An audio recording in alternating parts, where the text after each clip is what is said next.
பனிக்காலங்களில் பலர் இருமலால் மிகவும் அவஸ்தைப்படுவார்கள். இருமலை நிறுத்த ஏதேதோ சிரப் வகைகளை வாங்கி குடிப்போம்.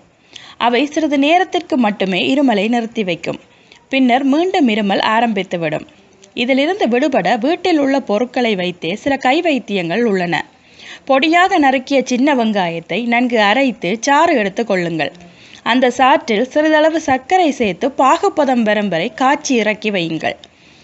இந்த வெங்காயப்பாகை ஒரு வேளைக்கு 1 டீஸ்பூன் வீதம் நாளொன்றிற்கு 3 வேளை சாப்பிட்டு வர இருமல் குறையும். மணத்தக்காளி இலை, ஏலக்காய், வெந்தயம், வெங்காயம் ஆகியவற்றை சிறிதளவு எடுத்து ஒரு மண் சட்டியில் போட்டு நன்கு சிவக்கும் வரை வறுத்து கொள்ளுங்கள்.